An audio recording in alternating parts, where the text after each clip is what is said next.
No. Now I'm nervous. This is on the record. Here it comes. This could be used against me in a court of law. That's right. Well, I warned you.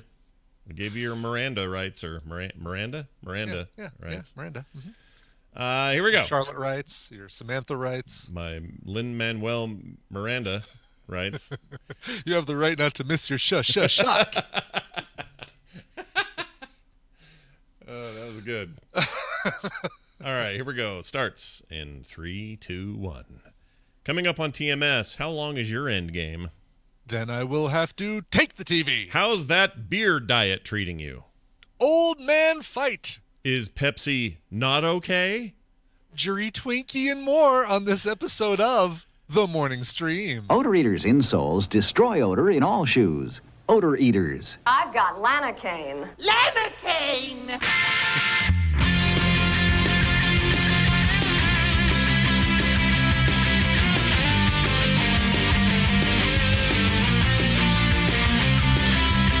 The Morning Stream. That's my safety word.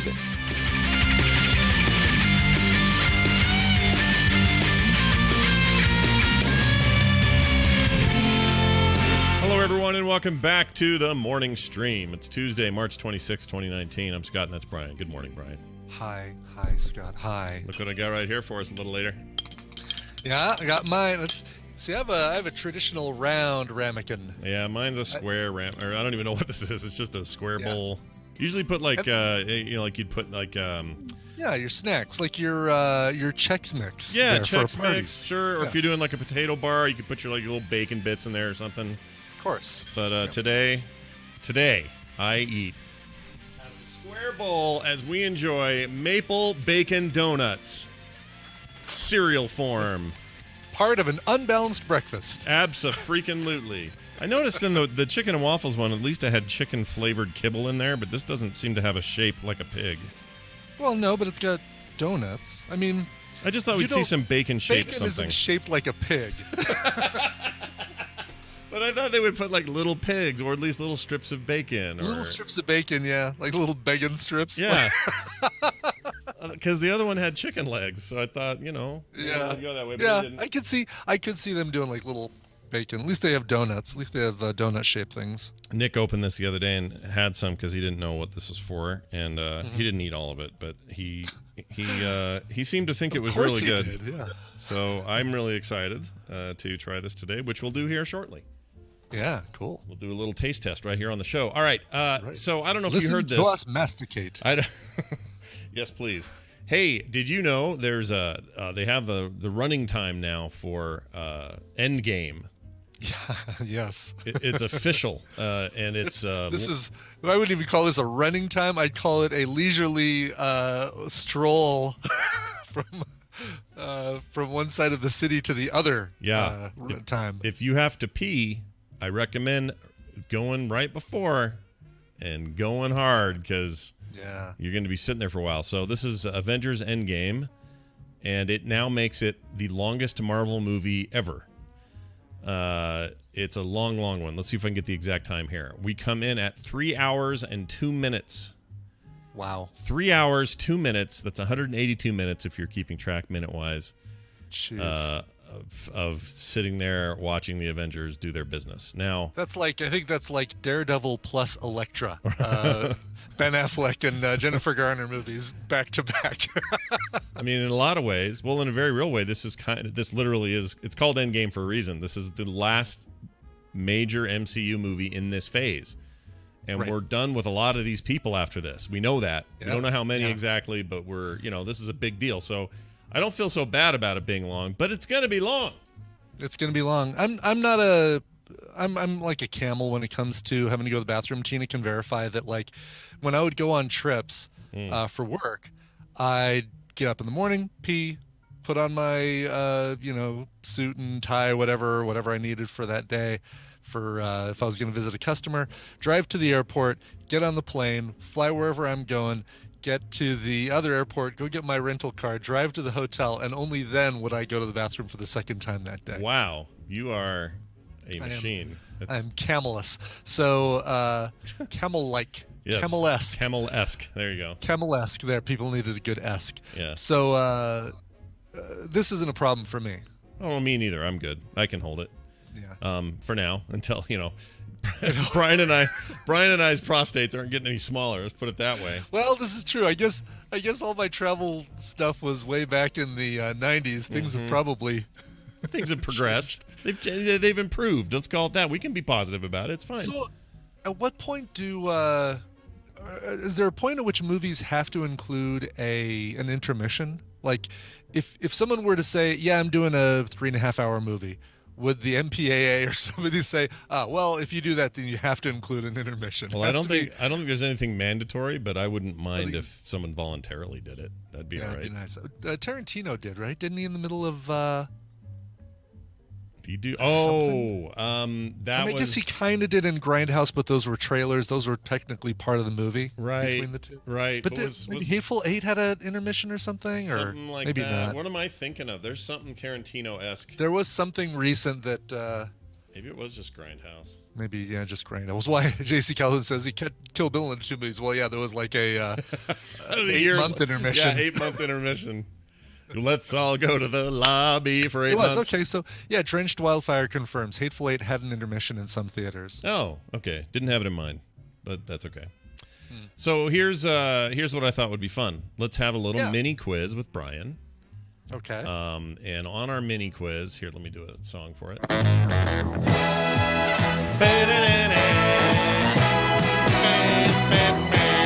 We're going to do like a little mini quiz to see if you can name the next, well, let's just say, well, this is super loose, but we're going to say the other running, like what other movies are right behind this one in terms of running length, and maybe what is... Oh, shoot. Okay, the longest running... Yes. The other longest running MCU movies. Now, the only one I don't have in this official list is Captain Marvel, and I don't know why it's not in here. So you don't have to worry about that one. However, holy cow. Yeah. Okay. So the next, you know what I'll do? I'll tell you what the next longest time is, and you tell me what you think the movie was. How about that? All right. Yeah. Okay. So here goes. So we got this one clocking in at 3 hours and whatever. 3 hours and 2 minutes. The next longest film is 2 hours 40 minutes. What's the movie? Oh wow, 240 for a Marvel film. That's even higher than I was expecting. I'm gonna say Infinity War Part 1. All right, let's take a look. Is it Infinity War Part 1? That is correct. Well done. Okay, good. Next up, we have 2 hours 27 minutes. 2:27. Yeah. Which film do you think that was? I know Winter Soldier was one of the longer ones. I think Civil War was long. I think for some reason I'm thinking Thor Ragnarok was even on the longer side. Let's say 2:27. You said? Yes. Let's say Winter Soldier. You are incorrect. The answer was you were close, Captain. Or sorry. So what'd you say? Civil War? Did you say Civil War? Did you say? I said Winter Soldier was my final answer, but so Civil War was it? Yeah, I'm conflating the two in my head. All right, next one after that was 2 hours 2 hours 23 minutes. Let's say that one is Winter Soldier. Let's check. Marvel's Avengers. Oh, the first one. 2012. Yeah, I forgot that was. It's pretty long. That was on the long side too. Yeah, long-ish. So really, honestly, these movies like Infinity War being at 2 hours and 40, we're only talking like another 15 minutes for the new one. What are there two that are short enough that combined make the size of Endgame? Let me double check. No. Even the shortest one, if you combined it with itself even, or the bottom two, let's say, they would still be about 4 hours almost. Okay. All right. In fact, you know what? They all run long. What's the shortest of the Marvel films? 1 hour, 52 minutes. None of them are 90 minutes. Wow. Yeah. Wow. Well, they got to cram a lot of stuff into those. Yeah. Into those. It was. I'm gonna guess what, Iron Man 2. Let's double check. The Incredible Hulk, 2008. Oh, really? Yeah. Now there's a movie the biggest Marvel character, the smallest movie. that movie actually had a tie though for the exact runtime for another movie that came out in 2013. Do you know what that is? 2013. Hour 52 is the running time. 2013. The first Guardians movie? Let's check. Incorrect. Thor: The Dark World. Thor. Oh, Dark World. Your favorite. Your My favorite favorite. of the movies you haven't seen yet. Yeah. All right, now let's see. Oh, there's another tie. Right below, so the fourth and third place. Two movies that are tied exactly. One came out in 2011, the other came out in 2016. They're both at hour and 55 minutes. So bad with the years. So bad with guessing the years on these. 2016. Yeah. That would have been Guardians 2. Nope, incorrect. Sorry, I pushed the wrong button. You son of a bitch. Sorry. The correct answer in would you say 2011 or 2016?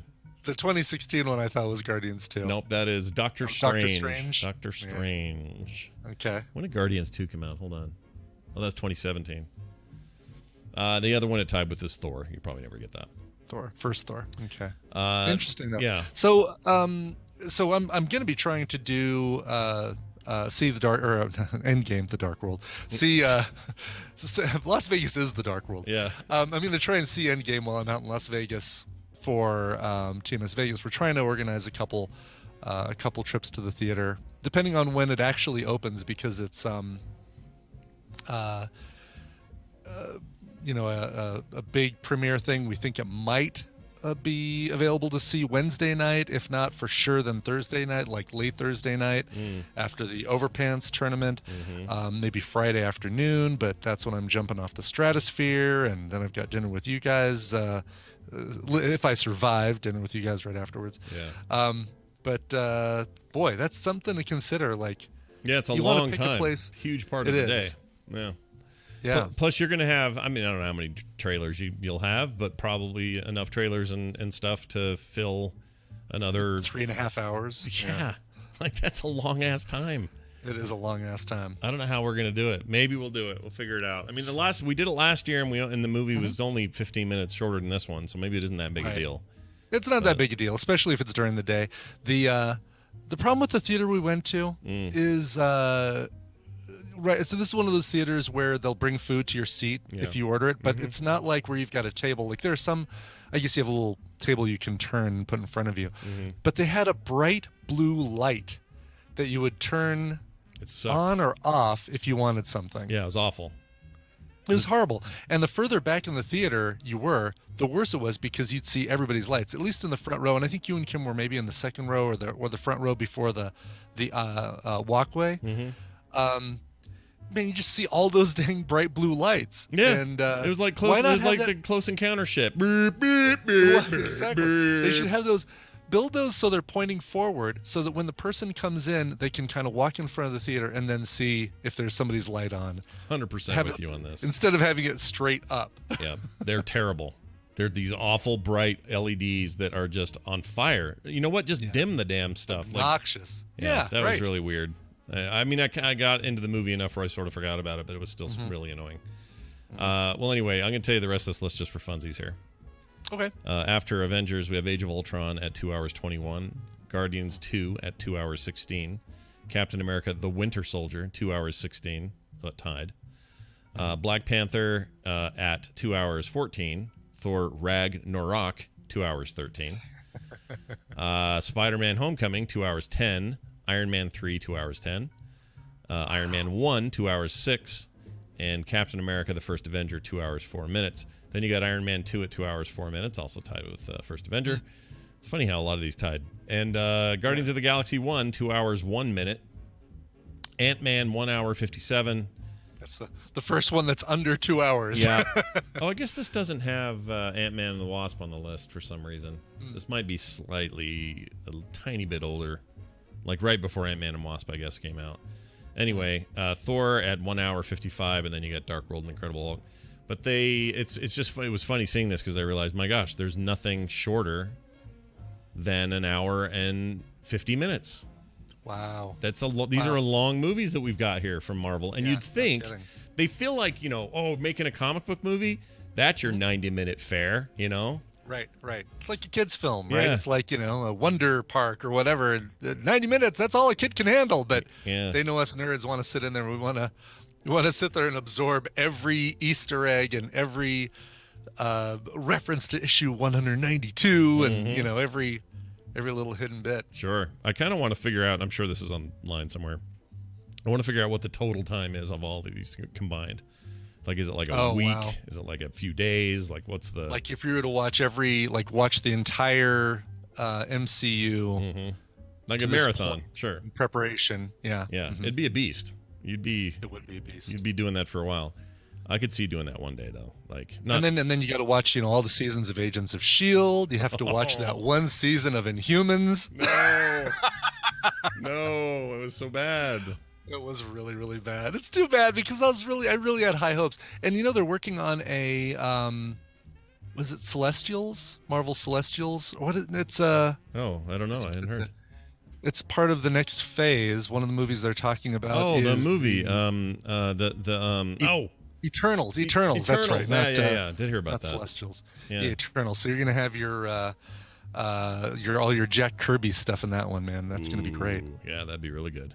I can't think of the blonde dude's name I get some of the Inhumans and the Eternals mixed up. Crystal was an Inhuman. Was he made of crystal? No, she was the daughter of Black Bolt. Oh, okay. She had she was blonde. She had a big black stripe in her hair, a big black circle in her hair. Ugh. It's a weird look, isn't it? I don't have any connection to those particular comics. I should read up on that stuff.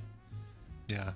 But you're, whatever. You read all the weird stuff back in the day. I didn't read the Eternals, and I probably should. I probably should go back to that. But, I mean, they were the ones I think who were responsible for planting a celestial, like that certain planets were used as eggs to grow celestials. What? Wait, and Earth was one of them, so there was a celestial growing inside Earth. All right. But not inside, in the Earth like an egg? In the center, in the Earth's core, there was a celestial growing, yes. Let me guess. This is like 70s era Yeah, comics. it was. It was okay. Totally... all right. The psychedelic period for everybody. It totally was, yes. Yeah. Silver Surfer kind of shit and all that. Absolutely, and I think I want to say that Galactus is one of the Celestials, but I could be wrong on that. Yeah, the chat room says like Azeroth. Azeroth's not an egg. Azeroth is a living being. It's different. It's not the same as an egg. Because one would assume the egg has to hatch, right? In the Eternals or whatever, wouldn't it have to hatch? And out comes a Earth Boy or whatever it is. Right. Let's see. I have to look this up here. Creation was composed of a single sentient universe whose omnipotent intelligence was referred to as the first firmament. The first firmament. Right. The first firmament. That's a very biblical term. In Genesis, they talk about the firmament. Yeah, somebody, you know what? This will be a great discussion with Steven at some point, is talking about the Celestials and the Eternals and using Earth as a big egg to grow your own Celestial. Yeah, we'll actually have to do that either on this segment or... we put up a Comic Dorks yesterday, everybody. You should go listen to me and Steven talking about stuff. We went pretty deep on a few things, especially given the Batman anniversary, the 1,000 issues of Detective Comics, all that kind of stuff you can find over there at comicdorks.com. All right, I got an email about from the show. You actually passed this to me. Yeah. Gonna read this real quick. Cool. And then we'll eat this cereal. Maple, bacon, donuts, honey, brunches of oats. All right, putting that right there. Here we go. It says, this is from Steven. Another Steven, different Steven. A different Steven. A whole different Steven. Yeah, there are many Stevens. This one is mine. I just listened to TMS 1677, and the song you chose for the first break, can't remember the name offhand, changed the outcome of my day today. I was driving to work with butterflies in my stomach, completely worried about the day ahead of me because I had an audit in my department that day. I work with cutting up and distributing the distribution of cheese. That's awesome. I want some right now. I love it. Cutting up and distributing cheese. Yep. The song comes on, and I start feeling the beat and bopping away like a crazy man in my car on my way to work. It completely changed my mood for the better. If you are in contact with the singers of that song, I would like to just ask you to send a thank you their way for producing such an incredible song. OFC, thank you to you and Scott for the endless car journeys of entertainment. Longtime listener, first-time writer, all the way from Ireland. All the way from Ireland, we're cutting cheese. All the way from Ireland. We're cutting the cheese and we're distributing it to all the other people here who want the cheese. A good piece of Irish cheese for you. You ever had good Irish cheese? I'll tell you right now. It'll go to your belly, and then before you know it, you'll be shitting for a week. Anyway, sorry. That's good. That's fun. So that's awesome. I love to hear that. When I first got this from you, I thought it was going to be somebody who's like, I almost got in a wreck, and right? Yes. Song saved me from flying off the freeway or something like that. But yeah, it is kind of an Irish pirate. I like hearing that somebody enjoyed. And the music history, the song history was the group was Chair Model from their debut album or their self-titled album, and the song was called "That's Me." And it is a really good song. I bought the whole album because I dug the whole thing, man. Yeah, I also liked it a lot, and I think it's awesome. And I hope that your cheese audit went okay. I was trying to imagine what a cheese audit looks like. I don't know. Right, a cheese audit. Yeah, the old cheese audit. They come in and go, all right, let's see, Seamus, what you got going on the end of your table there. I've got my clipboard. And I've got me pen. Let's see. Yellow moons, orange stars, good, yes. Green clovers. Why is your cheese so stinky, Seamus? All right. That's a lot of fun because you can do that voice and not be racist. You know what I mean? Right. Yeah. No white privilege. Yeah, we're all white. We're all white together. We're all in this bucket together. Anyway, Stephen, thanks for that. Or is it Stefan? Stefan from Ireland. Could be Stefan. Why does my Irish voice always turn into a pirate? I'm always a pirate by the end. Is that weird? Yeah, I know. Yeah, it is, because I don't know of any Irish pirates. You're always Australian by the end of your English thing. I go to exactly, yes, if I get down in my deep gravelly British voice. That one I launched right into Australian on purpose. That's all right. It's a good thing. All right. Anyway, Stephen, let us know how your audit went, because I'm seriously curious about it now. All right. It's time for us. We don't do this very often, but we're going to... Whoa. Hello, screen. What happened to you? There we go. We are going to eat a thing that was sent to us by... Oh, crap. Do you have the name? I do. Oh, good. Pull it up. The name of the person... Yeah. Who sent us the cereal? Yeah. Is Dean. Dean sent us the cereal. Thank you, Dean. Oh, that's right. We made the joke earlier about he's the older brother on Supernatural, which, by the way, they just announced like 2 days ago. It's last season. They're done. Yeah. They're ending that thing after 15 seasons. Anyway. There are so many dozens of people who are going to be upset about that. Oh, but I don't know. I think there are legions of fans for that show. I know there are totally legions of fans. They're just not me. They're just not me. Yes. All right, we're gonna play this. What's a foodie? It's this thing. It's a box of maple bacon donuts. Brian and I both have fresh milk in small bowls and a willing heart. Oh, again the smell. Yeah, it's very. Okay, Billy, call your mom. It's time to go home from the sleepover. You wet your blanket. That's what that smells like. That clump. Look at that cluster of something. Uh-oh, I don't trust that.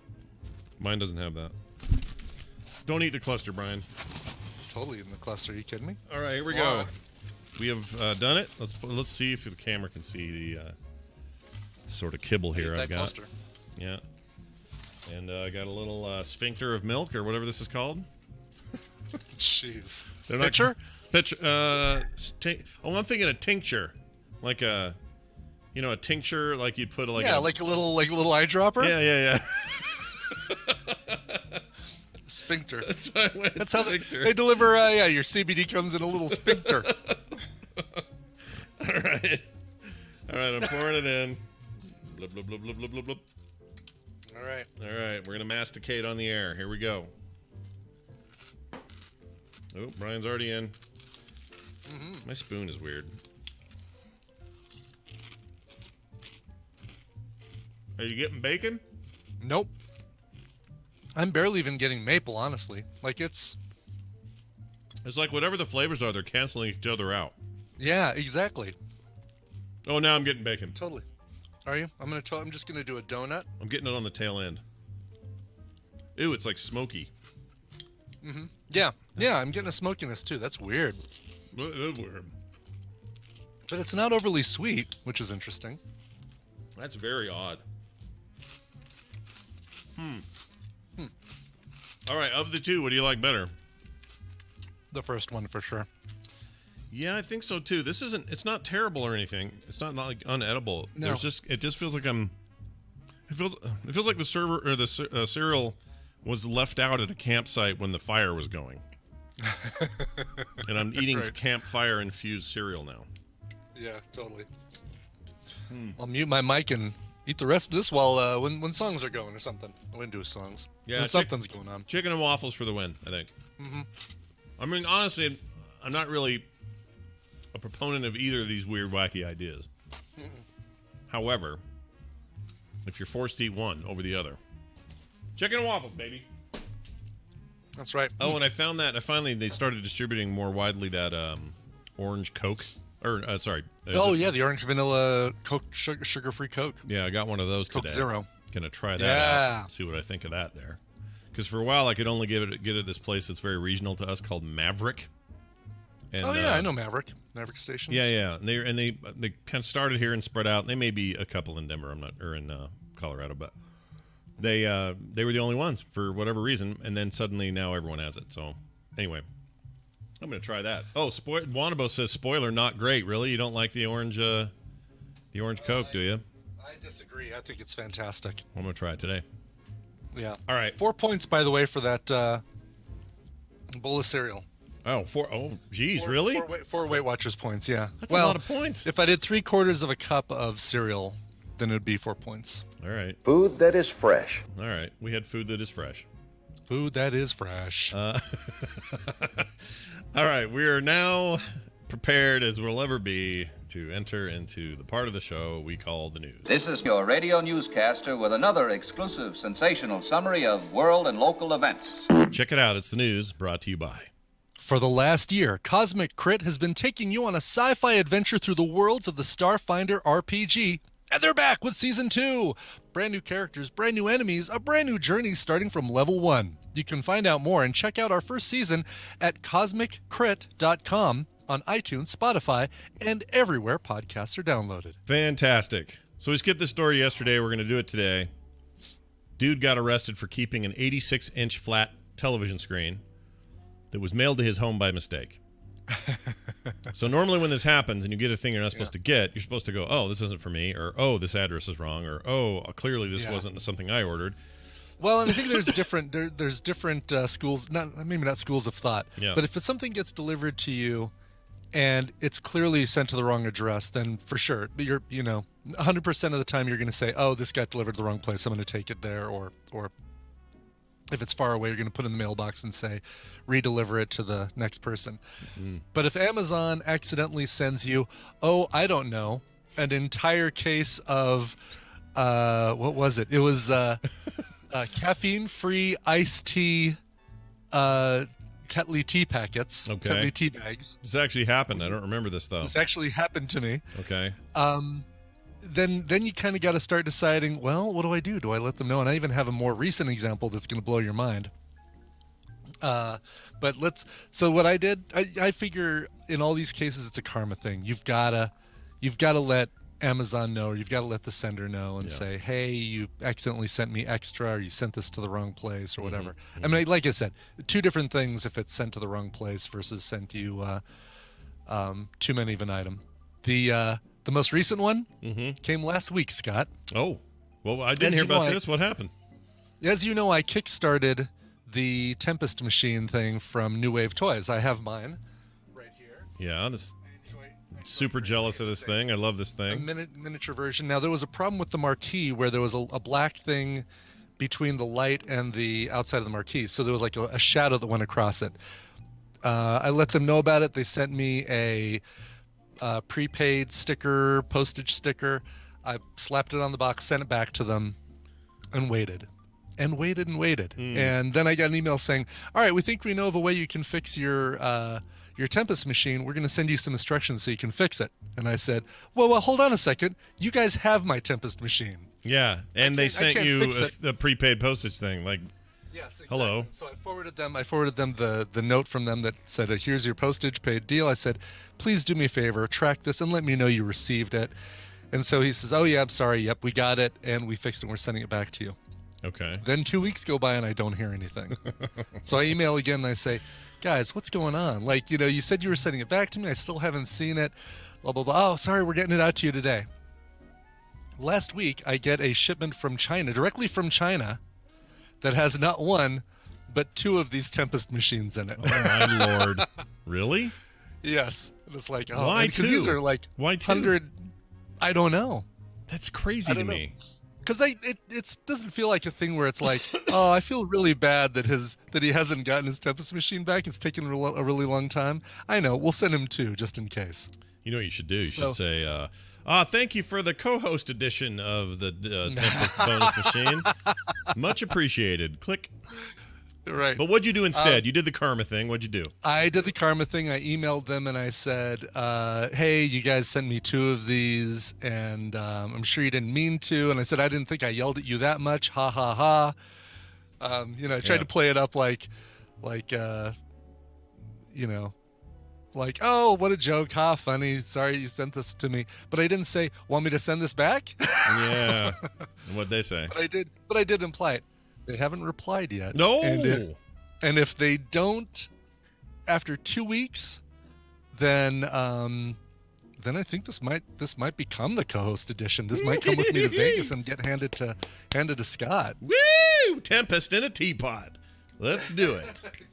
No, the way they should do it is if they don't, and Pants Arsonist is correct. By law, you can keep it, but Brian's going about the proper channel here. If it doesn't work out, or they don't reply, or they're just too bombed to figure it out, then you tell me what you paid for your main one. What was it, $100? Mm-hmm. I pay you $50. That way, Brian and I both come out paying less, and we both get a unit. That's how we should do it. All right, I won't argue with that. I'm gonna put that $50 towards a centipede. Yeah, exactly. Oh, that's true because they have the other ones, and you want to catch them all. It's like Pokemon Go. I kind of want to catch them all. I really don't care about the Street Fighter one because it's this size, so you're gonna have like 6 buttons and a joystick in a control panel area. Yeah. Are you when you go to Vegas, you go to all the Pokestops and do all your Pokemon crap, right? You do all that. I don't know if I go to all the Pokestops. I mean, if I'm near a Pokestop and I have the game out, then I'll do something. I mean, there will be a big contingent of Pokemon Go players out there, and there will be raids near the plaza. I think I did a couple of raids last year with Tanner first thing in the morning. Mm-hmm. Tanner and Steven Radke and a few other people. We went and did some raids in the morning. Like, sun was out. They were sweeping up all the porn cards off the streets. It's just like confetti after the World War II ended, man. Exactly. Yes. And we went and we did some Pokemon raids. Why do you ask, Scott? I was just curious. I was wondering how often I would see you with like a little ball in your hand or something running around town. Yeah, you won't see me.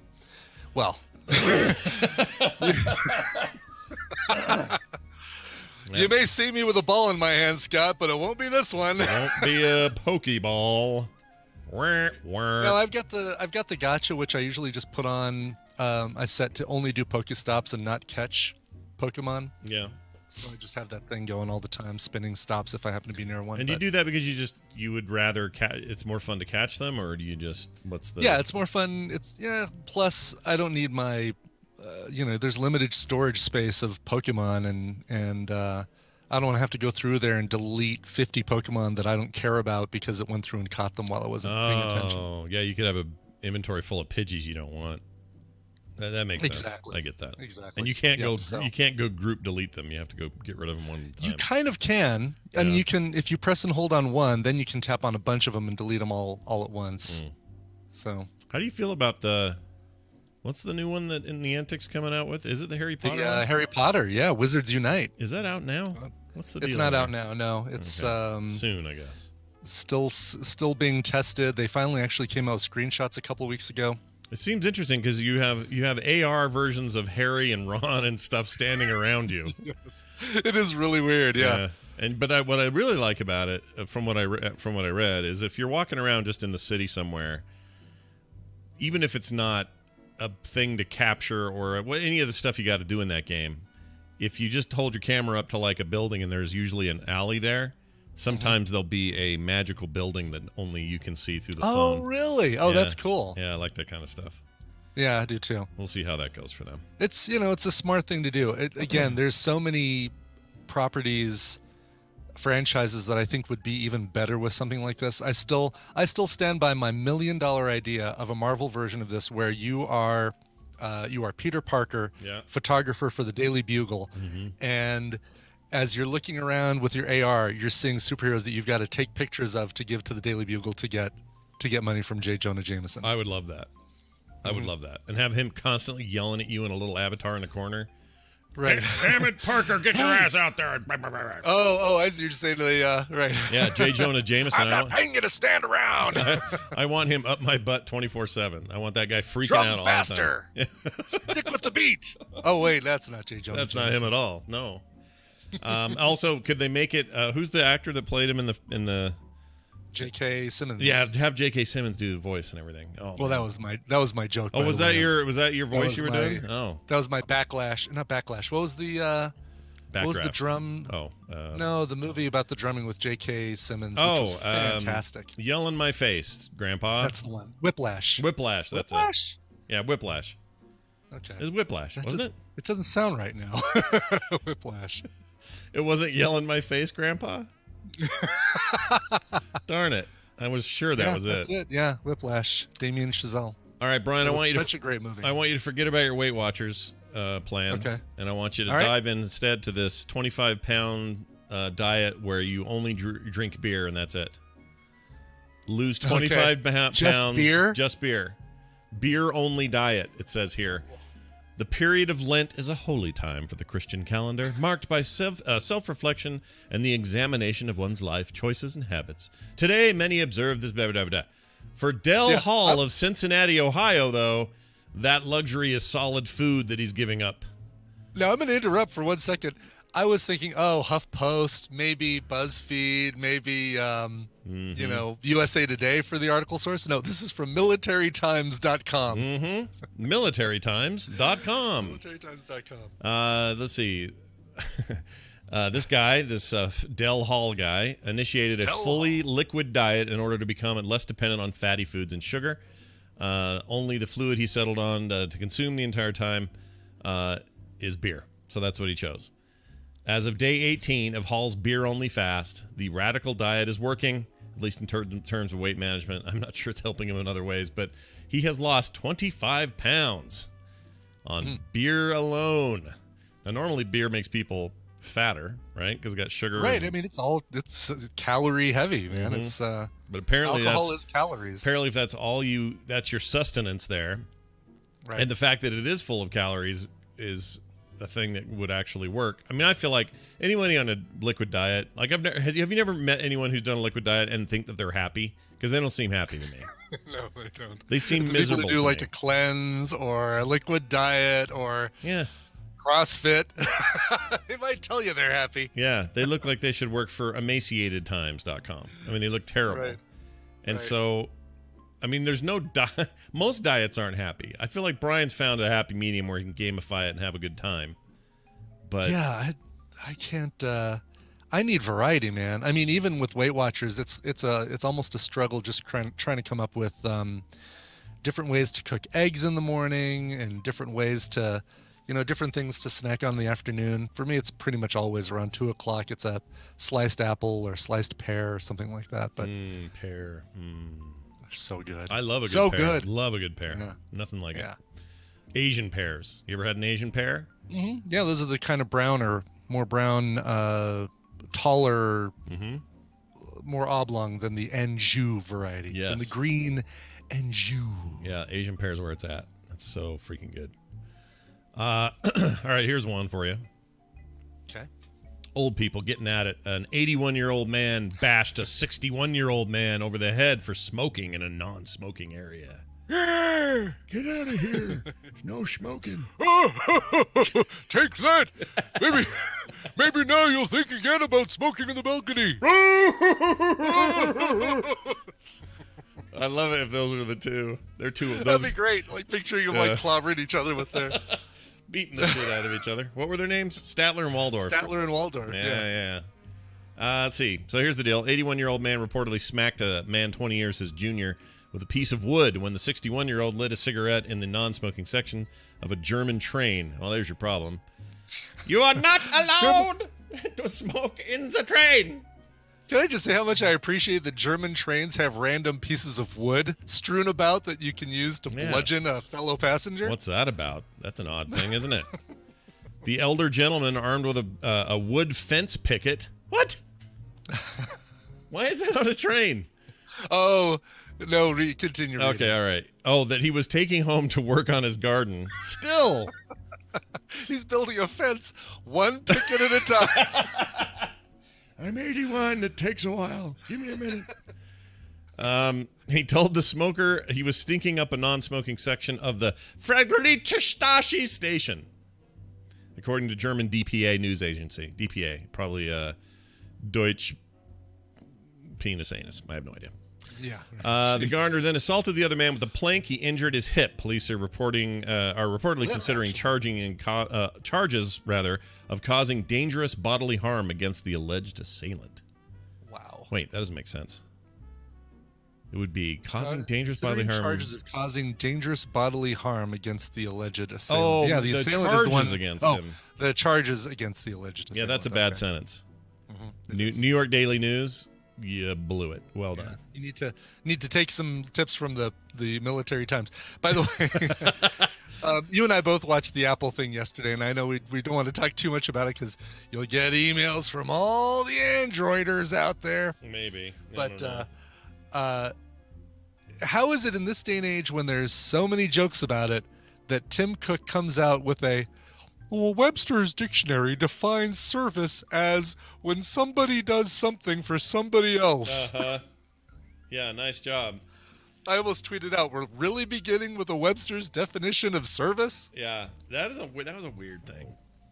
Actually, a lot of it was weird. I don't think showing all these heads of people that are famous on a screen and saying they're working on a thing is cool and all, but that's just like press release. Like, where's your actual content? Like, show me the content. I'm excited about all this, but man, that part was weird. I think the gaming service sounds interesting, and I also think totally. I think I may do that $10 a month News Plus thing.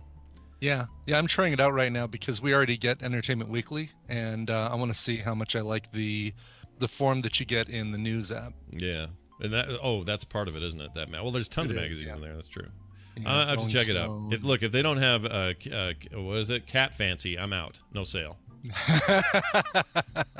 Forget about it. Ranger Rick, you want to make sure Ranger Rick is among the ones you get. Yeah.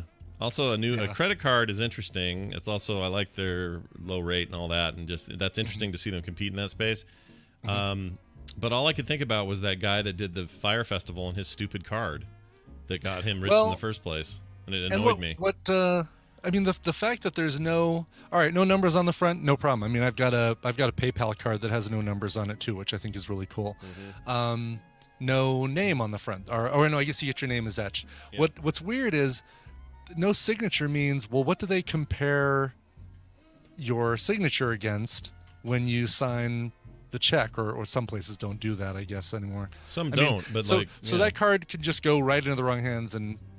That's what it seemed like. Yeah, I don't know what the verification. I mean, maybe I missed that part. I guess any of them, any credit card like that can get. I guess all cards are. Yeah, all cards are sort of stuff. Oh wow! Breaking news: all charges dropped against Jesse Smollett. Really? Oh really? I thought that was a slam dunk case. It sounded like. You know what I'm done. You know what I'm done doing. Let me tell you what I'm done doing. The only news I care about. This is the honest truth, Brian. I've come to this conclusion this week. Only news I care about right now is stupid shit we can talk about on TMS, and that's it.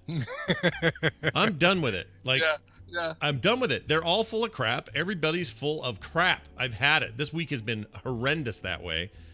So the only reason I even talk about wanting this News Plus service is because I can get magazine content that's more essay related, and I'm sick of news. Hey, news. Well, you can pick and choose the regular news you get too, right? I mean, you and I both like to get our news from the from like BBC's American coverage because I think it's way less sensational than American news on the same. Oh yeah, it's super boring. It's all facts. I love it. It's it's super boring. It's all facts. Yeah, and it's what I want.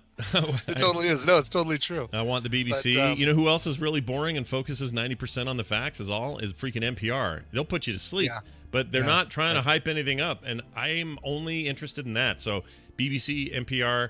The problem is most of the internet stuff. sucks giant horse anus. It's bad. I'm done with it. I'm just freaking done. All I need you for, Internet, is to provide me with stories about beer-only diets and a Florida man story. And That's a guy all I who need. decides to keep a TV that got mistakenly sent to his house. Damn straight. Fair all right. enough. Final story. Hawaiian man. Hawaiian man. This is very odd. But a Hawaiian man was ordered not to drink Pepsi for 4 years after he stole a car. Wow. Now, this is legit and super weird, but legit. A Hawaiian man's about to find out after being ordered not to have his favorite soft drink as part of his probation for a car theft conviction. Prosecutors say Christopher Montiliano Jr.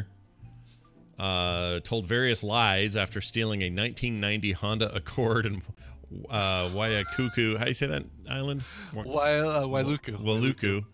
Yeah. According to the Maui News. I've heard a lot of people addicted to meth. I've heard about a lot of people addicted to alcohol, says Second Circuit Judge Rhonda Liu.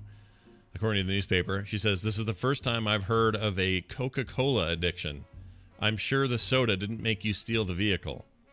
So wait, is that the deal? Is that what...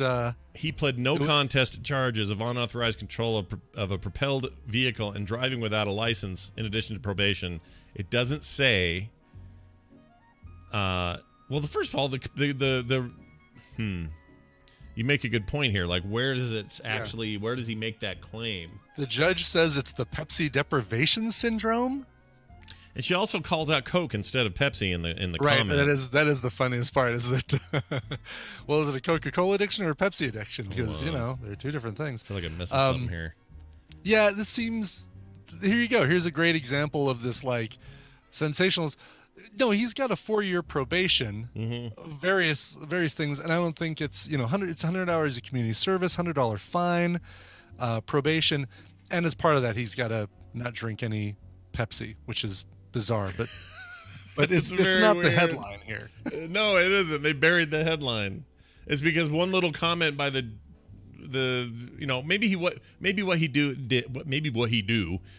he did here was say, I was under the influence of caffeinated beverage I was drinking while I was, I got crazy and stole this car.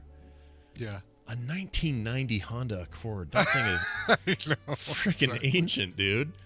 Anyway, whatever. See, these are the stories I come to the internet for. I don't come for accuracy or, adherence to the details or any kind of investigative journalism. I come to it for stupid shit like this. Thank goodness. Yeah. We're all better for it. We're all better for it. Have you, what was I going to say to you about that? Shoot. Oh, I just had a thing. About Pepsi? Yeah, it was Pepsi related. Okay. Pepsi? It was something Pepsi related. What is wrong with me? How many things are in my head that are Pepsi related that I can't recall? It was a question about Pepsi. And you... Coke Zero, Orange Vanilla Coke. Coke versus Pepsi. Is Pepsi okay? I can't remember. Oh, man. I know. I'm bummed about it. What was I going to say? Pepsi only diet? No. How many pounds do you lose? No, I think you would gain, I think. Actually, I don't know. I guess if you did the sugar-free stuff. I don't remember. It felt like an important question or something about you and Pepsi. Shite. All I wanted was a Pepsi, and she wouldn't give it to me? Poombasi? Yes, Icor. It's Pumbaa related. I can't remember what it was. Oh, I know. It's right. Alex is right. It says, I think it started with "Have you ever?" You're right, but then I don't know where I was going. Gosh dang it. The chat room isn't helping. I can't look at you. Pepsi deprivation syndrome, probation, $100 community service, $100 fine, anything? Maybe this is the problem. I stopped drinking soda last week, except I'm going to try this Coke orange thing, but yeah, I stopped drinking soda and it's left. I didn't drink a ton of soda before, but I was drinking enough of it that was maybe like, I don't know, like 16 ounces a day or something. Maybe that. Yeah, but of a diet or of regular soda? Kind of a combo of both. Okay. Here and there. And it was always just sort of like, it's with a meal. It was never just kind of randomly, I need to drink this thing. It was always like, I'm eating, so I'm going to drink this Coke that we had in the fridge or whatever. And maybe my memory got taken away when I took away the caffeine. I don't know. I don't know. You think it might be the caffeine? Maybe. I don't know. Some people say that a good dose of caffeine, and I'm not a coffee drinker, so maybe that would help, but a good dose of caffeine is good for your short-term memory recall. That's what they say. Oh, we got a guy. Dude, I have to share this with you. Hold on. All right. Okay.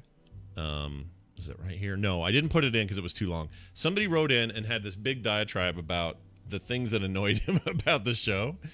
And, oh, really? Yeah, and the number one thing was, or it seemed like the one he focused on a lot, was that we just couldn't get over daylight savings time.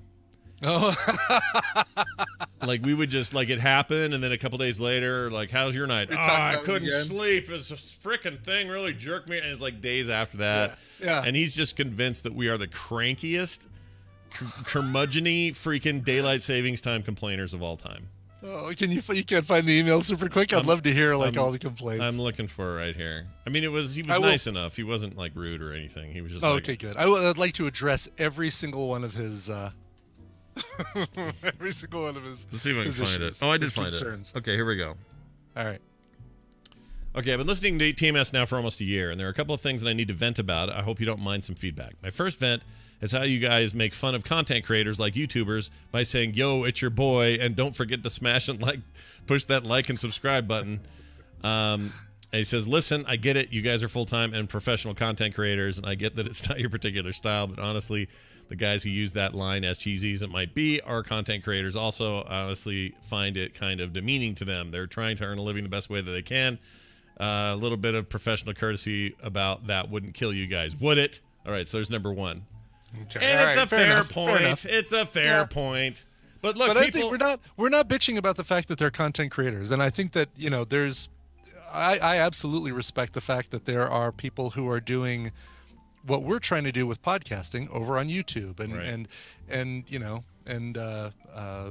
other places, but it's the repeated "What's up, YouTube? It's your boy." If we began every podcast with some sort of cheesy phrase, then people could make fun of us. Yeah, maybe they do, and they maybe do. Like when podcasters say, and this even annoys me, but when podcasters say at the end of the show with the guests they have on, before we go, why don't you tell people where they can find more about you on the internet? Like, I hate it. Yeah. Is it just that they say it in that way, or is it like, hey, where can people find you? I think it's both of those ways. But you're right. It's the ways they say it, because I try to say it differently. Like when Steven's on, I'm like, anything else going on around Major Spoilers you want to mention before we go? Or Tom Merritt, any other projects going on? Like I try to mix it up so that it's not always that. Tell people more about where they can find you. Yes, exactly. Yeah. And that's our own. I am talking from our own kitchen here, right? It totally is, because you don't see like Stephen Colbert and his first guest. All right, Jennifer Aniston, tell people where they can find you. Yeah. Yeah. Well, I did this show called Friends, which is streaming over on Hulu. But see, this is my point. And the chat room says, "But Scott, you do that sometimes." No, I do. That's my point. Is sometimes you get caught in the web, the verbal crutches, like someone just said, Pops and Recline. There seems like there should be a really good way to do that, where it's like, got anything you want to promote? Anything you want to, let people know to check out on your Twitter feed or anything like that? I think that's a better way of doing it than, "Oh, you just wandered in here. Where can people find you?" Yeah. Yeah. Who are you? What are you doing in my room? And where can people find you online? Where can people find you online? Yeah. I don't know what it is. There's something about it. Anyway, then he goes on to say, "My second vent is less specific to TMS, even though you guys have been going on about it a lot the last week and a half." And he says it's all the whining about the daylight savings time change. Really, people, it's a change of just 1 hour. It's not like you've flown clear across the continent and you're having to adjust and you're going across multiple time zones. How about you just go to bed an hour early one night during the year? So many people use this as an excuse to complain for 2 or 3 weeks about the time change and that they're tired. Okay, you're tired. So am I. But well, you might be putting in some inflection in his voice that it's hard not to, the way it reads. It's hard not to, yeah. So he says, "So okay, you're tired. So am I. But Own the real reason that you're tired. Last night I stayed up an hour later than normal. Normally do because I was reading the last few pages of a book and I couldn't move on to a new book tonight, which is probably which I'll probably stay up an hour later for. Should tonight. He wrote that weird. It's all mixed up. Anyway, I'll get engrossed in the new book and therefore he'll stay up and read it late. He goes, it's honestly, I'm tired now because I was stupid last night. Oh, I see what he means. So, right. 2 beefs that I needed to vent about. Thanks, Dave. Yeah, it's a good. He brings up a good point. And I'm not to say. By the way, speaking of how he hates hearing about complaining, I could not fall asleep until 1:45 last night. Oh my Lord. And woke up at 4:00 wide awake and could not get back to sleep. So I'm running on 3 hours and 45 minutes today, folks. Sweet. Woo! Sweet. Spend it all wisely, Brian. You'll be fine. Yes, exactly. All right. That's it for all of that. We're going to take a break. When we come back, Justin will be here. No Bill today is on a plane to Florida for a family reunion with his wife's side. And Florida. Come to Florida, The Bill. sun Bill, is come to out. Florida. Oh, it's good for your skin. So he'll be doing that. So we'll be talking to Justin, and we're going to talk today about Mitt Romney's Twinkie cake, which we've been putting off for a while, and we also need a little bit lighter fare, I think, in this segment. So we're going to do that. And I will be looking up Mitt Romney's Twinkie cake because did you miss this? Talked about it. We talked about it a little bit yesterday on Top Podcaster, but I have not looked into the Twinkie cake. Yeah, you got to look at his. So he had a birthday cake made of Twinkies, where he pulled one big Twinkie. The thing that really blew everyone away was that he stood up to blow the candles out, and instead of blowing them all out at once, he grabbed one candle off the cake, blew it out, put it in his hand, grabbed the next one, blew it out, put it in his hand, grabbed the next one. What? And just Really? did the whole thing to the cake. I have some out one by one? Yes, and I have a theory about all of this. And also I want to dispel some rumors flying around that this is somehow a Utah thing, because it freaking isn't. But we'll get to all that in a sec when Justin comes in to the show. So we'll save it for that. Wow, all right. Yeah, cool. It's going to be good. All right, before that, though, a song of some sort. You have it. What is it? Yes, we're going to rock out a little bit. And I'm trying to think of who these guys remind me of. A little bit of the Stereophonics. I hear a little bit Arctic Monkeys, maybe. The band is called Hard Youth. They are an alternative rock band from L.A., formed a couple years ago, 2016. Daniel Mates on vocals, guitar, bass, and Jose Miguel Smithers on drums, bass, and percussion and arrangements. They were classmates and actually began to play together in high school before starting to write their own material back in 2013. This is... they've got some grunge, post-punk, indie rock. In 2017, they released their first single called Frequency, which is what we're about to hear right now. This thing's been out for a couple of years. Enjoy it. Here is Hard Youth and Frequency. We're Beatrice, The diarrhea specialist.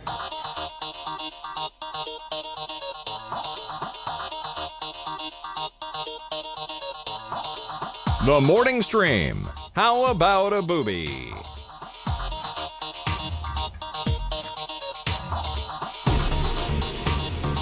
All right, we're back, everybody. How about a booby indeed? How about that? What That's are we what doing? the show was missing. Oh yeah, I was adding Bill like an idiot. Hold on. Yeah. I'm on a plane, Scott. I'm on a plane. I'm on a plane. Forgot about the powers on a plane. All right, he is coming in. We'll see if Discord's going to agree with us. Oh, I hear his voice even. So let's play this intro. These are their stories. Oh, I'm terrible with names. I'm not. It's Justin Robert Young, all the way from Oakland, California. Justin, good morning. How are you? And he is muted. Works every time. I thought I heard him earlier. I thought I did too. I thought I heard him clear his throat. Yeah, I thought I heard like a brrr. Discord works every time, Scott, for everybody. Justin? Yeah, I can't hear you is. guys. There If we you go, can there hear we me. go. Oh, we can hear If you. you can hear me, I can't hear you. Well, now we can hear We you. can hear you. Yes, we hear you. Hold on. We hear you. Yeah, I'm getting sound on everything else. Yeah, you sound great to us at the moment. Let's see here. Let's see if I we just can tested my audio. Let's see what we can do here. I'm checking my end. Everything appears to be in place. Hear us? You must have us check your mutes. Check all your mutes. Your mutations. Your mutables. Your stuff. I can definitely hear you on the stream. Like Yeah. I'm listening to you on Twitch. But you're hearing us 8 seconds late. Yeah, or longer, probably. Yeah. More like 30. Yes. I can I can pull you in by Skype or something if you'd prefer. And now we'll wait. Let's see if he hears it. Do you want Skype instead? Or disconnect him and re-add him, maybe. I don't think that's it. I think he's got a routing thing, but we could try. Here, that's what I'll do. I'll remove you and re-add you. He was about to say something. Went, all right, let's try adding him again. Okay. Okay, adding. Okay, how Hello! Hi, can you hear us? Hello. Can you Yeah, hear I us? can't hear you. Oh, Okay, good. what's that about? This is definitely from your end. How? because How? I hear every other audio bit on my thing. So there's no, and I tested the audio through Discord, and I'm hearing the bleeps and bloops. Yeah. I have no idea. This doesn't happen to anybody else. For reals, for serious. Oh, but I'm your camera. It went weird. All right, take it back. And I've now disconnected. I'm only going through the computer because I wanted to eliminate the echo. So I've eliminated any board confusion. I'm literally, this might as well be me doing a two-way radio to you. So I have isolated every problem, and it is you. It's not me. It's not. I swear it isn't me. You say it's me, but I don't know how. I mean, it works for everybody but you. So how can it be me? It's like, all right, doesn't matter. This is a different problem. I agree. This is a little different, but you can hear us now, right? Oh, can you not hear us still? No, I'm hearing you on Twitch. I'm hearing you on Twitch. I thought you this fixed it for this. Yeah, I thought he was back. Okay, I get it now. There was a moment there where he was replying immediately, and I thought, oh well, then he's hearing us now. Look, do you want me to call you on Skype or something? Latency's pretty good. It's not good enough. Sure. All right, I'm gonna call you on Skype. Hang on. All right. It's not me. I have definitely not. Yeah, people on this show every day, all week long, that all get in fine, including my sister, who doesn't know shit about this stuff, and she does it from a phone, and it still works. It's totally Justin. I think it has to do with something that he might change when he does the top podcaster thing last night to do the Zencaster. Like it still keeps his headphone choice in mind, or something like that. Something like that's going on. Yeah, I don't know what, but it's weird. It's freaking weird. All right, I'm gonna call him now. Boop boop. Boop boop. Boop boop. All right. That is offensive. What you just said. What is? That I don't know. I know how to work the thing. We didn't say you didn't know how to work the thing. All I said was the disco. It must have been the Zencaster thing, and it's a different thing, and it's a preference. How else am I supposed to test it when I literally, honestly, this is actually annoying because I literally spent an hour. Yeah. I spent an hour making sure everything was fine because the thing that tilted me the most on last week was again having this stupid echo and again having this problem with because Discord, a perfect, beautiful, flawless program that it is, does not take Wirecast's virtual camera out. So I have to use a condom app on top of a Wirecast so it gets video. Yeah. So I made sure, I've had a problem with XSplit, so I made sure to re-download XSplit. I had to uninstall the blah blah blah.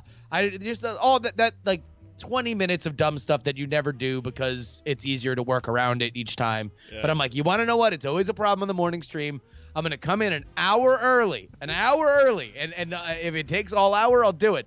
And so I do, and I test everything, and I unplug from my board so I'm not getting an echo, and I plug it right into the computer. And I'm like, this is going to be fine. I tested on Discord to make sure that everything, the sound is coming in just fine. But no, it's always my fault. It's always something on my end. No, I don't think I am not throwing the fault at you. I just think no, Mr. Microphone preferences is. I just know that all week, multiple shows, multiple hosts, multiple guests, and it's all good. And I'm not saying that that's your fault. I'm saying something's just weird. I don't know what it is. I am perfectly fine blaming Discord, because I do think that there are Discord issues where it's even though you might have everything set in Discord, you change it to something else and then set it back, and all of a sudden things work. I've seen it a million times, and it is a little finicky that way. Yeah, for sure. It is really finicky. Yeah. Yep. In your case, it's just decided to be Lord Finicky of all Lordington, like just the worst of finickies. But we're thrilled to have you here, because we're going to talk about Twinkies today. Twinkies, Justin. Who cares? No, I do. Twinkies. Let's talk about Twinkies. No. Whatever. Who cares? You don't want to talk about Twinkies? Mitt Romney, he's got a thing, and he does the cake. Why were you so fired up about defending his cake blowing? Well, okay, I had a couple of reasons. Number one, when that video came out, I got flooded with questions saying, "Was this a Utah thing? Was this a Utah thing? What's going on in Utah?" Like all that stuff. And I said, it's nothing to do with anything. There's no tradition here of A, Twinkie cakes, or B, taking each candle off and blowing it out one at a time and putting it back in your hand. It doesn't exist here. It's not anything we do. So that was the first reason I was a little bit fired up. Second reason is, I was trying to understand why he would be blowing them out individually, and I think I figured it out. Number one. So, by the way, for people who haven't seen the video, Mitt Romney, apparently his favorite food is Twinkies. And so his staff, for his first birthday as a United States Senator, got him a cake made of individual Twinkies that were not laid sideways like Lincoln logs. They were all sticking up like a city skyline. Yeah. Right, exactly. It was like a...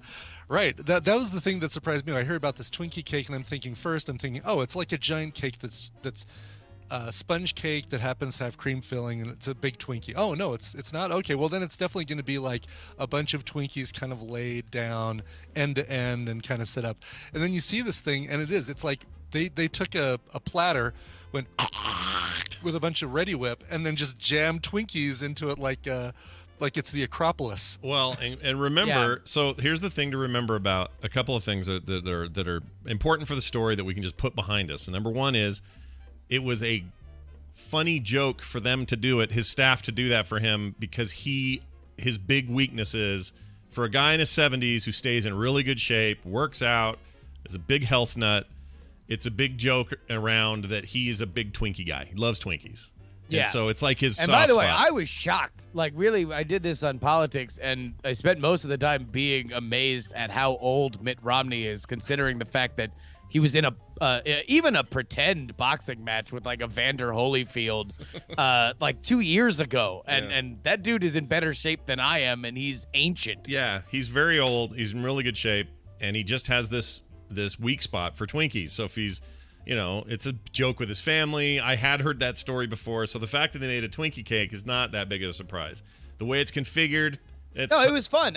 It's a fun little thing. Yeah, that to me was the sign that his staff likes him. And granted, they haven't been there long, but sure, like that seems that you don't do that for a boss you hate. Right. That you're like, oh God, this guy, he's such an a-hole. Like that seems like everybody's having a good time. And I actually appreciate the design of the cake, because it's easier to share. Everybody can just rip a Twinkie off. Yeah, rip a Twinkie off. You don't even need no plates, no forks, nothing. You also didn't have to bake it. You didn't have to bake it. You didn't have to have it catered. You didn't have to do any of those weird things. You just bought a big box of Twinkies and stuck them on these. I assume that there's little metal spikes in there. I actually don't know. I don't know how that works, but. So all of that's fine. All of it's fine. It's just stuck in whipped cream. It's easy for people to go, "Oh, Twinkies, what's that about?" No, he likes Twinkies. It's not that big a deal. But the other be my entry, by the way, into the Great British Bake Off when I'm allowed on that contest will be a platter full of whipped cream with a bunch of Twinkies stood end on end. That'll be perfect. Hopefully you'll get to blow them out, candles out one by one. And that's the weird bit. So I understand that looks weird. But I have a theory, and I don't have anything to back it up, other than we're in the thick at the time of flu season, still are, I guess. And why would you want old man Romney blowing spit all over your freaking Twinkie cake when everyone's going to get a Twinkie off that thing? I think he was being nice and just taking them off and blowing them out. And so the whole world looks at that and goes, "What a deeply flawed weirdo. He's a psycho weirdo. I can't believe he's blowing these out." That sounds like your inner monologue. Whatever. That was the tenor online. I'm not making that up. That's always the tenor online. Right. But I'm saying, I'm just repeating that. And also, that. was that the tenor online of your real account or the account that you have just for flaming about political opinions? Well, Scott's politics account. That particular account. Because I'm sure you follow people on that account that are going to be very deeply critical. Oh, yeah. No. And that's where I saw most of that. Obviously, well, then stay off that reading that account. But see, all right, well, then this is a twofold thing I need to tell you. Number one, that's my theory on Romney, and I'd love to hear yours. My second thing is, it is weird though. It's not that weird. How is it weird? Because he blows out candles on a cake like Mr. Pitts from Seinfeld eats a Snickers bar. Yeah, well, I mean, let's the dictionary definition of weird is I ain't never seen it before. I've never in my 36 years have I seen somebody individually take candles out of a cake, blow them out one by one, and keep them in their hand, like, and not put it anywhere, like. And then I think he starts at one point. He even starts putting them out with his fingers, like he's not even blowing it anymore. Yeah. Oh, really? Like, yeah. So yeah, I don't know. It also was very funny to me because obviously he gets along with his staff and his staff gets along with him, and they made this very fun gesture. But then his individual candle elimination process just takes so long that it just sucks the air out of the room and nobody really knows what to do. And so they just have to make this idle chit chat, which I thought was very, it's funny because it's awkward. And I guess that either they don't know each other or nobody wanted to step on him to be like, oh, no, we'll take care of getting the candles out. Like, we can go have Susie go throw all the candles in the trash under the sink, wash them to put the thing out, and then that'll be that. But everybody just wanted to let him do this individual candle removal thing, which, like, either had me think, like, well, does nobody want to tell him that it's weird, or does everyone know that's his thing? Like, well, that's the problem. There were an awful lot of people with their phones out filming the thing. Like, there were like 5 people all around his desk, like as if they knew that that's how he did this. Like, maybe. Hey, come on, you got to come in. You got to come in when we give him this cake. You've got to see this. See, and this is the problem. We're left to interpret. We have no idea. Like, if from now on every video included a intro that said, I'm about to get a Twinkie cake, and just so you know, I'm not going to blow on it because I think I might have a cold. So what I'm going to do instead is I'm going to pull these off and snuff them out with my fingers and my blowing. Enjoy. And at the end of the thing, say, all right, thank you for coming. I know that probably seemed weird, but, I love Twinkies, and these guys are great, and also no one's sick. Like, if they'd have done that, and if all videos ever had that kind of context, what a world we'd live in. But we don't! It's all going to be just non-context. All right. Answer me honestly. Have you ever seen anybody do this in your life? Never in my life have I seen anyone. Then why are you saying it's not weird? I'm saying it's not. Okay. Why are you Captain Save-A-Mitt? Oh no, I don't care about that. Look, I'm mad at him right now, so I don't. Because he had a brush with Mitt at one point. I did. He did have a very close, intimate brush. Like, I don't know why. Like, the only reason why we're talking about it is because you thundered in on your white horse to say, well, this isn't weird at all. This is definitely a normal thing. And we're definitely going to talk about it. Oh, yeah. Then we have 2 very awkward weeks on the show. And it's like, well, let's talk about the weird cakes and the odd blowing. I guess, okay, let's call it unusual then, because I just feel like weird has a negative connotation to it. Like, if somebody says, dude, that guy's weird, that's not them being complimentary. That's them saying, they're not like me, therefore let's marginalize them, they're weird. Like, I think that's not great to do that. Unless something... Wait, so you think the term weird is derogatory? It can be, yeah. I think if you thought it was in this case. I think in this case it was being used very derogatorily. But you're right. It's in the context of the world we live in and the political climate he exists in. It's impossible for people to not. I mean, it's what did I expect? Of course, people are going to freak out about such a thing. It just seemed like such a small, dumb, almost a private thing that who cares? Like, who cares? It's just a cake. It's just funny. It was just a silly thing. Right. I mean, maybe we should say silly instead of weird. All right. Silly works. It's just, I got bombarded with, tell us more about Utah's weird obsession with taking each candle out.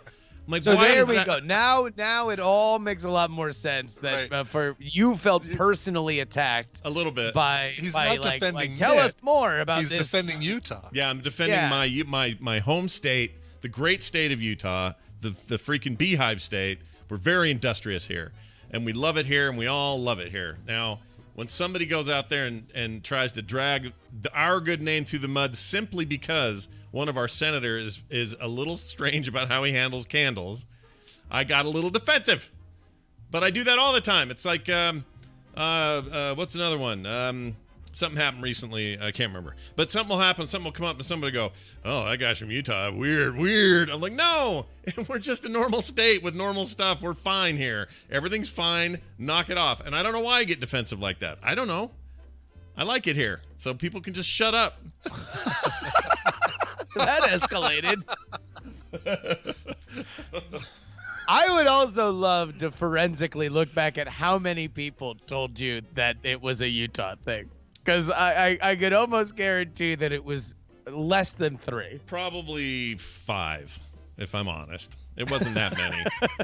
I'm sure it was a minuscule amount of people that now 3 weeks later we're talking about publicly. Yeah, it happens though. Like it's exactly the same thing that happens when something about Mad Max gets talked about in the news, like a new shot of a scene that was never used leaked online, and so here it is on YouTube, or George Miller talking about sequels or whatever. If any of that stuff happens, I get a bunch of tweets. People will bring you those tidbits. Like I got it a lot with the Avenatti stuff yesterday, because I had made well for a while. I think I'll probably still do it, although now it'll be taken more seriously. But I like to make fun of the New York Times upshot poll that had Hillary Clinton winning by 97% projected.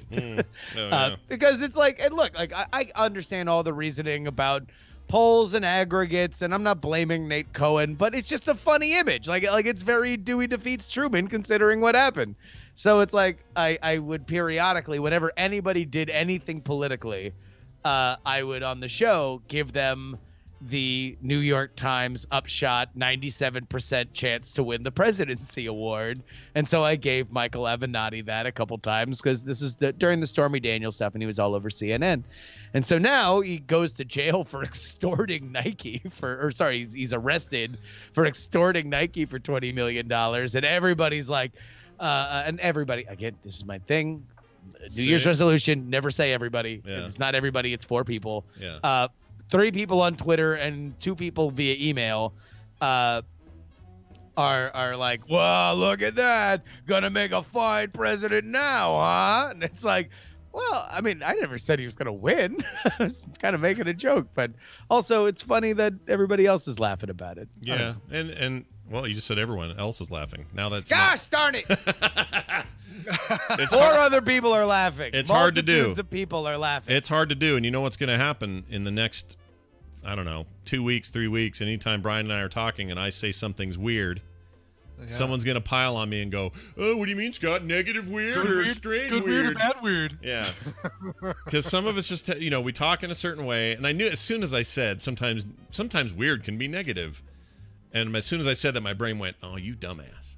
Because you call stuff weird all the time. Like constantly I'm referring to things as weird. So that'll be fun to deal with that. I'm looking forward to that backlash. Well, let's parse that a little bit though, because I don't think that weird is bad, but I think that all words are subject to context, which is obviously the reason why internet communication is so hard, be it on the chat or via email or on Twitter, where you have even more restrictions, because I always say to anybody who wants to write a very important email, be it in a romantic relationship or a business relationship, that is like going to be contentious. It's something that you're hashing out serious or raw feelings, that anything you write, imagine reading it in the worst voice, right? Yeah. And so for this audience, it'd be like the imagine reading it in the unfriend me voice of just dripping with sarcasm, dripping with anger and pushing people off to the side and making it bad. Because if I call you weird, I've called you weird a million times, Scott, and it's a fun expression of friendship. Sure. Like, sure. It's love. It's out of love. It's a term of endearment in that case. Absolutely. But if it's something else, or somebody could mean it in the exact same way that I mean it to you on the internet, but you read it as like weird, and you're like, oh, well, get off my balls, sir or ma'am. Oh yeah. Give us one of those. Yeah. Yeah. No, I get it. I guess I was excited to finally talk about the Romney thing, so we could just sort of push that raft offshore and not worry about it anymore. Because also part of it was, I think it was happening during a time that was just otherwise political landscape was just radiating anger and hate and, all kinds of crap during that week. It always is, but that week seemed particularly rough. And yet there were a lot of people really focused on Romney and his Twinkie cake. And I don't know why that annoyed me so bad. It just did. It's like, it was just so silly. It was just something that I'd never seen before. And also there is just an element of, rich people, they ain't like us. And I think that also is built into the Romney thing, where this is another favorite topic of Twitter, that, anytime a rich person says something odd, it immediately goes into like, it's a banana, Michael. What could it cost? $10? There's always some level of removal. Yeah. And that was another one of those like, oh, is this how they teach you how to blow out candles at Exeter? Mm-hmm. Yeah. No, Exeter College. Yeah. They trained us to blow out each candle one by one. And by the way, putting candles out with your fingers is not that unusual. I'll use that word. My dad used to do it. So like Thanksgiving would come around. Wait a minute. Hold on. Are you telling me it's a Utah thing? No. This is not a Utah. It's a my dad thing. Or also my dad always did it, and I always thought it was brave. I mean, but where'd your dad like grow up and raise his kids? Just here in Utah. In Utah. Yeah, in Utah. That's the one common denominator. Weird, Utah, weird. Yes. But here's what he would do. We'd have multiple candles on the table, very traditional Thanksgivings, and the candles would burn all during dinner. And when dinner was done, he would go around, and what I thought was a display of great manliness, he would pinch, no, that's badass. Yeah, he would pinch these candles to sleep, and they would go away. And I used to think, but later he told me the trick was, before he'd do it, he would dip his thumb and forefinger in water.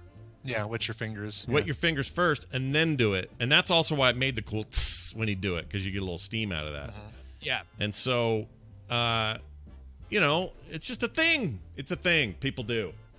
Oh no, pinching candles. I've seen people pinch candles before, like to put them out. Sure.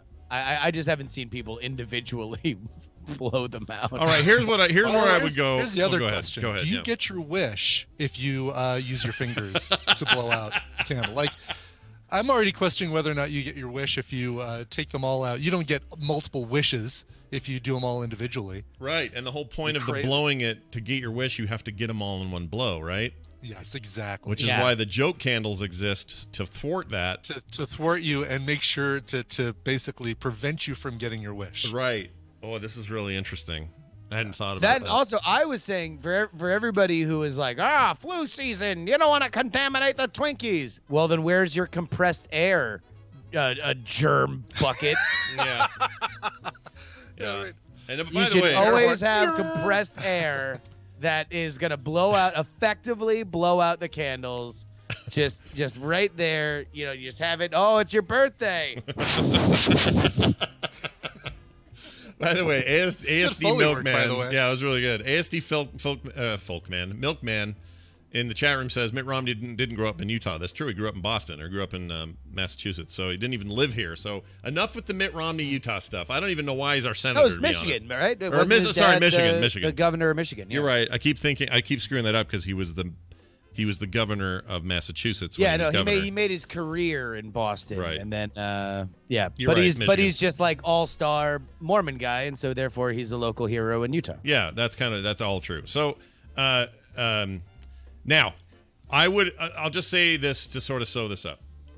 Yeah, it would truly be weird and disturbing if Mitt Romney walked over to that cake with his big gleeful face going, oh, this is so nice, and looking down at it, and everyone's done singing. And then if he then dropped his pants and then individually took each candle, put it up his butt, snuffed it, took it out and put it in a bucket, and did that with every candle. Now we're talking weird. I don't think blowing them out individually is all that weird from blowing them out collectively. That's all I'm saying. So if Mitt Romney, just so weird that you would go there, Scott. Go with wait a minute, hold on, wait a putting minute, out wait a minute. candles with Uranus. Wait a minute, is that a Utah thing? No, it's not. That's my point. That would be truly weird, like insanely weird, like off the charts weird, and then I'm all in on the weird. What he gave us the other day is not that weird. It's just kind of, I don't know, unusual. There. We've done it. I swear to God, if this is the funniest thing, because 3 people talked to you on Twitter about it, or I don't even know how many people talked to you. You saw people arguing about it, and 3 people might have replied you and asked if it was a Utah thing. And now you are all in on defending every element of this. If this had just happened and I had just texted it to you and I said, LOL, how weird, you would have said, LOL, I know. Yeah. Yeah, no. I realize that. I realize it's a little over the top. I mean, honestly, who am I kidding? I don't know why I'm so defensive of it, honestly. Actually, I've always kind of had this weird thing with Romney anyway, because in some ways, like that dude came in and fixed our Winter Olympics in 2002, like straight up fixed them. That's one of those things that it's hard for people to understand how much that means to people in Utah. Everybody in Utah that I've talked to, like that is like a point of like pride. Like that's like one of those like town legend like things where it's like oh my God, do you remember the time that the dog did a backflip during Christmas? It's like it's just something like it's grown in legend, which is like it is impressive considering how awful most of the Olympics are run and what a gigantic flaming pit of money they normally are. Like the fact that he made it something that wasn't a total money pit was impressive, but it is something that like it means a lot to Utah. It does. Weirdly, it does. And he weirdly, there's that word again. But he came in here and turned it from the scandal-ridden money pit that you described into a thing that made money. It was profitable in the end.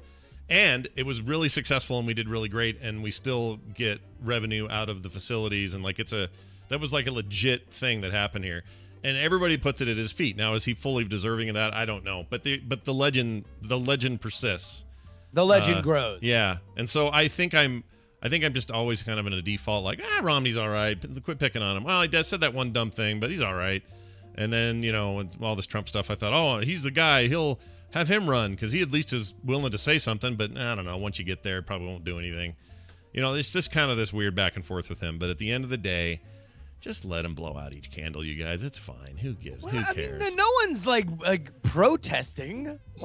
We all just made some jokes on Twitter and on podcasts. The Betty Crocker Commission is protesting that. How he does this. She's pissed. Are you kidding? The Crockers. Also, the fact that it's a Twinkie cake. Yeah. Yeah. And meanwhile, like Kink Twitter is all up in arms that he didn't shove him up his butt. Yeah, they're mad. Like, oh, you coward! Don't Snub rile him with your butthole. Don't rile up Kink Twitter. I'm telling you. No, there you go. Geez, you'll know they're coming by the rubbing of leather every time. It's good friction. Over the hill. What is that sound, Martha? Oh, it's 1,000 leather daddies coming to give me what for? What made you just say Martha? Oh, Martha. Wait, your mom's name is Martha? What? Martha. Oh, jeez. All right. Well, this has all been well and good. We've solved this problem. Who knows what we'll do next week? Hey, between now and then, though, you got all kinds of poopy going on. Do you have anything you want to promote on the show for free? For free? Oh, wow. You're actually giving me a discount compared to the normal $10 you charge me. Where can people find you online, Jerry? Yeah, where can they find you? That's what people normally don't understand is every time I plug something, Scott hits me with a Venmo link in my SMS, and then if I plug 2 things, it's double. Yeah. But now it's free. Thank Christ. So, man, how about this? I don't know if I plugged the free political newsletter. It's free. It's political. It's a newsletter 5 days a week, 5 stories a day.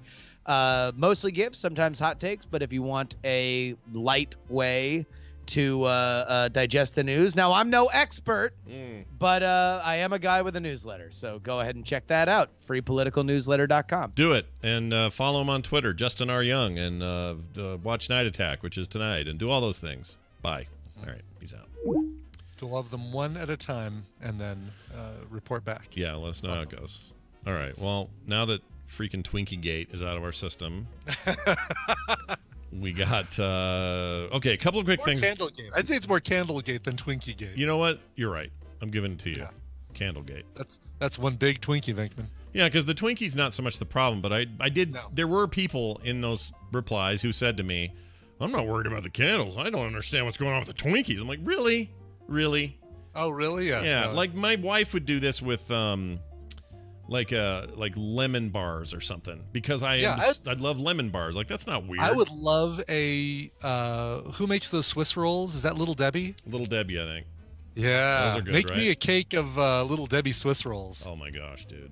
Or you know what? I could do zingers. Chocolate zingers are good. Oh, zingers with Twinkies with frosting, basically. Yeah. With like a fully formed ribbon of unbreakable frosting on top is basically. I love that idea. All right. So since we're at the end of the show, I did promise yesterday I would play this special mashup made by Jamie over there at TMS Mashups. Oh, hide your kids. Yep. He's called this one Scott Plays Special Creative Cursing. Is that what he's called it? Okay. All right. And one would assume that this has probably got dumb stuff in it. So I'm going to play it, and let's see what you, the fine people, think. Here you go.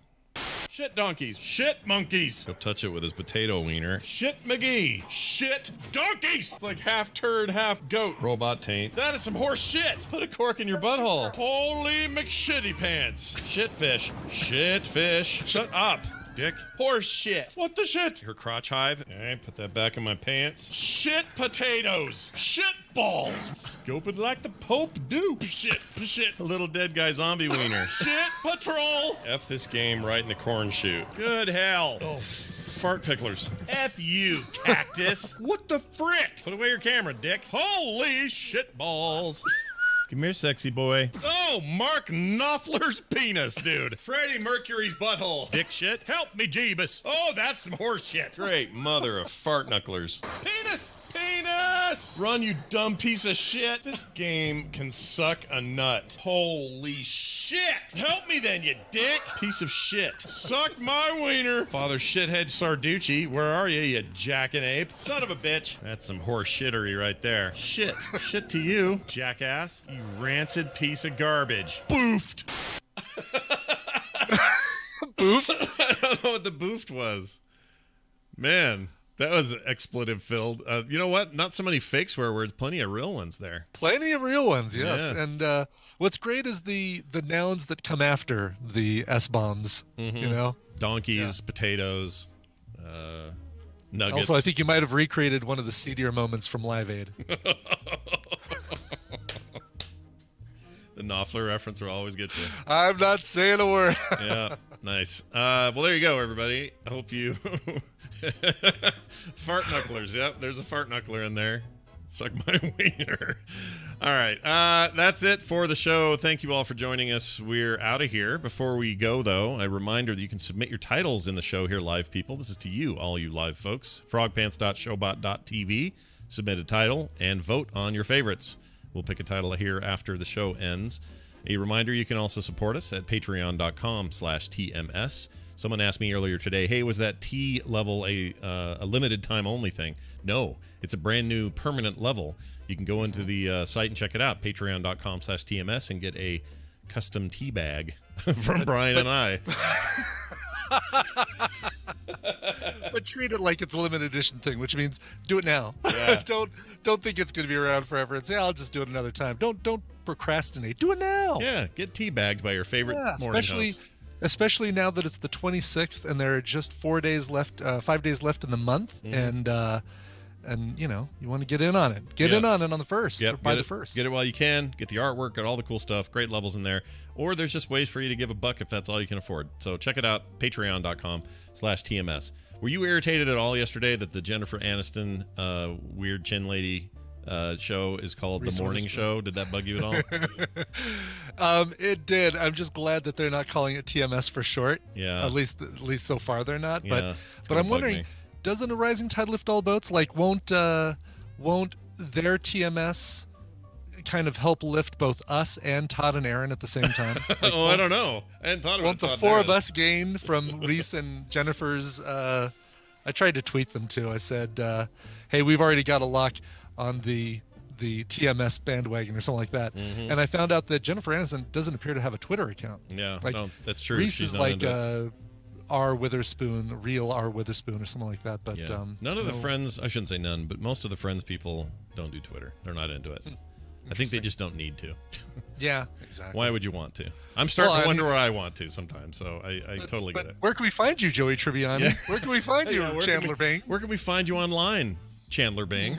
Mrs. Chenandler Bong? Bing.com. That's where you go. The point was, what was my point there? I had a point. Get on the bandwagon for the TMS Patreon. Oh, that's what it was. Yeah, get teabagged today. Yep, get in there. That's right. All right, frogpants.com/TMS for everything else. You trying to contact us? Leave us voicemails.